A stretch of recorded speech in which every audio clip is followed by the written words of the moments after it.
Halaby, él nos daba clases de ciencias políticas y acaba de venir de Rusia y comenzamos a estudiar la constitución rusa, americana y la colombiana, hacer una comparación. Y de las cosas que me acuerdo, que me impactó, era cuando el profesor nos dijo que el ejército y la policía era la fuerza represiva que usaba el Estado para mantener controlado al pueblo. Y realmente a mí eso me sonó tanto y lo tuve pensando tantos días, que yo pensé, yo no quiero dedicar mi vida a reprimir pueblos ni a ser una fuerza represiva, yo quiero hacer otra cosa. Y ahí fue cuando yo comencé a pensar en una alternativa distinta a la vida militar, y el lío era cómo decírselo a mi papá. Entonces cuando me invitaron a un encuentro vocacional, yo pedí permiso y me dejaron ir. Al final del encuentro había que hacer una carta solicitando ingreso al seminario, y yo la hice, es decir, como sin mucha esperanza. Y sucede que me aceptaron en el seminario. Y tuve esa carta como 8 días. Le había dicho a mi mamá que me habían aceptado, pero ¿cómo decírselo a mi papá? Sabía que le iba a causar una gran desilusión. Y una noche, mientras cenábamos, yo puse el tema. Y mi padre se molestó, manoteó la mesa y se levantó. Yo sabía que se iba a desilusionar mucho, ¿verdad? Y le costó a él un poco entender esto. Mi mamá fue muy cómplice conmigo en el sentido de que, aunque ella tampoco estaba muy entusiasmada con que yo viniera al seminario, sin embargo, estuvo más asequible que mi padre. Tal vez mi mamá pensaba que o la vida militar o que estudiara medicina, alguna otra carrera. En mi familia no era tradición que hubiera ni religioso ni religiosa. Éramos una familia creyente, pero una familia como sin mucha conexión con la iglesia. Colaborábamos, pero no así como muy metidos o comprometidos, ¿verdad? Y creo que de esas conversaciones en la casa de mis abuelos, a mí se me fue quedando algo que yo después pude conectarlo, y fue cuando decidí ingresar al seminario.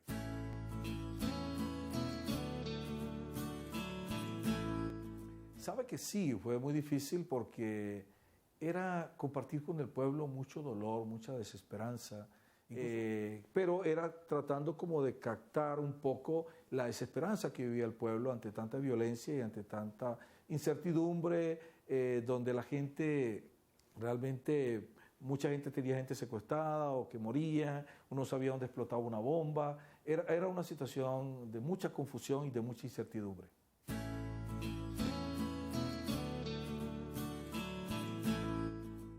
Mira, para mí Dios es el ser más sorprendente, y es el ser más bondadoso, y es el ser que, mira, Dios no se desconfirma en amarnos y en seguir creando y en seguir dándonos su amor de manera incondicional. Nos portemos bien, nos portemos mal, Él nos sigue amando. Y cuando yo he ido, es decir, descubriendo cómo es ese amor de Dios, realmente siento emoción y siento que me ha faltado gratitud, y que nos falta mucha gratitud, y que, es decir, nos hemos quedado con una imagen de Dios, pero Dios quiere una relación persona a persona. Y yo creo que eso es lo que nos ha faltado fundamentalmente, que a veces nos hemos quedado con un Dios de oídas, con un Dios de texto, de Biblia, de muchos comentarios o de muchos predicadores.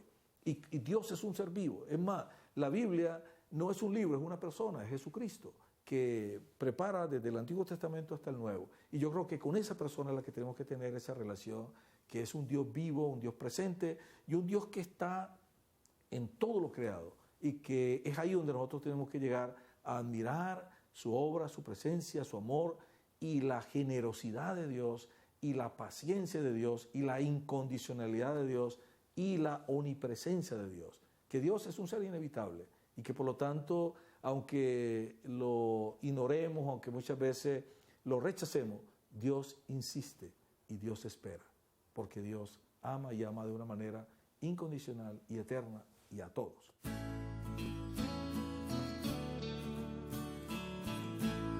Yo he tenido la oportunidad de publicar 3 libros, y quisiera decirles cómo empezó esto. Cuando yo llegué aquí, uno cuando llega a su país siente un poco de nostalgia, y yo tenía 2 cosas en mente. Una era hacer deporte, porque yo venía a un seminario donde yo jugaba basquetbol casi todas las noches, o cancha y llegué aquí y sentía que la vida era muy quieta, entonces yo corría en los estacionamientos de las parroquias, pero quería hacer algo más, y entonces comencé a escribir. Y el padre Briceño me dio la oportunidad en el periódico, él era director del periódico de Río Grande de la Diócesis, y yo comencé a escribir allí. Algunos padres me desanimaban, me decían, la gente aquí no le gusta leer, la gente aquí es visual, le gusta la televisión, pero yo comencé a conseguirme con alguna gente a las parroquias donde iba, y ellos sí leían. Y yo no tenía ni siquiera iniciativa de publicar libros. Algunas personas en Navidad o en mi cumpleaños vieron carpetas con algunos de mis artículos y algunas me ponían nota, ¿cuándo va a publicar un libro? Y ahí fue donde nació la inquietud, que yo comencé a recoger los artículos y cuando me di cuenta tenía bastante. Le pregunté a un amigo, Martín Zavala, porque él ha publicado libros, ¿qué hacía? Y me dijo, no, aquí tiene material para más de un libro, entonces no lo hagas tan grande. Y así fue como publiqué el primer libro que se llama Semillas de Vida, que es un libro en el cual yo trato de compartir muchas anécdotas, reflexiones con las personas que han sido lectores a través del periódico Río Grande. Y me quedó mucho material que no se pudo publicar en Semillas de Vida y en el cual yo quería era que esta semilla germinara en el corazón de la gente con las historias, anécdotas. Entonces de ahí nació el otro libro que se llamaba Manantial. Y este libro estaba enfocado sobre todo por esta conciencia ecológica de cuidar el universo, de cuidar el agua y de saber que el origen de la vida viene del agua. Y yo quise darle como ese enfoque al libro y muchos de los artículos que allí publiqué están enfocados al cuidado no solamente de la tierra, sino de nuestra propia salud, de nuestra propia mente. A veces nosotros alimentamos el cuerpo de manera saludable, pero no la mente.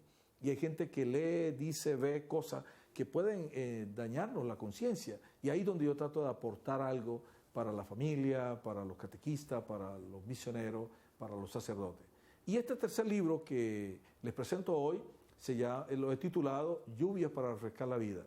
Y tiene también un propósito en un tiempo de incertidumbre, en un tiempo de cambio y de pronto en un tiempo en que la gente siente que su esperanza como que se ve un poco, amenazada o dudosa.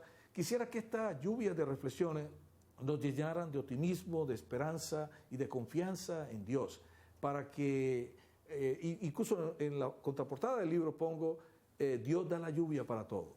Y yo pienso que Dios es un Dios de todo. Entonces Dios no se deja hipotecar por una religión, por una iglesia, por una ideología. Dios es de todo y aunque muchas veces se ha querido manipular el nombre de Dios, Dios es libre y Dios quiere que su amor y todo lo que Él ha creado sea para todos sus hijos. Y eso es lo que yo trato de enfocar en este libro, Lluvia para refrescar la vida. Ojalá tenga la oportunidad de leerlo y de poder compartir esta lluvia de reflexiones, esta lluvia de ideas que nos hacen pensar, actuar y relacionarnos de una manera más fraterna, más positiva y sobre todo que tengamos proyección como seres humanos de que podemos hacer mejor la convivencia en esta casa común que se llama Planeta Tierra, lugar donde compartimos, que realmente nosotros podamos llegar a ser seres de luz, seres que lleven su bendición y compartan pues la alegría de estar viviendo esta aventura, de estar compartiendo estos momentos históricos.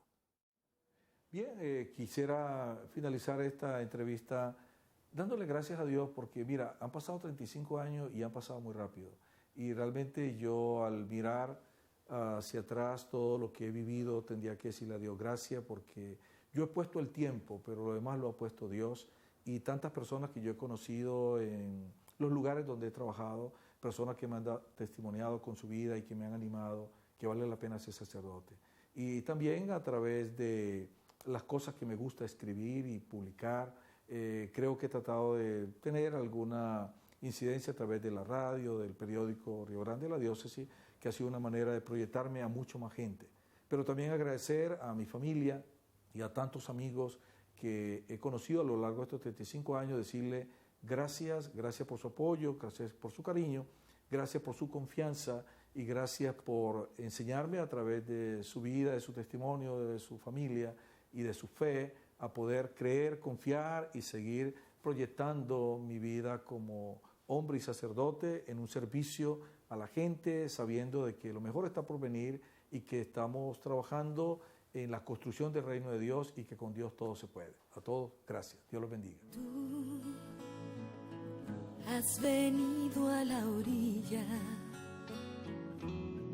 no has buscado ni a sabios ni a ricos, tan solo quieres que yo te siga.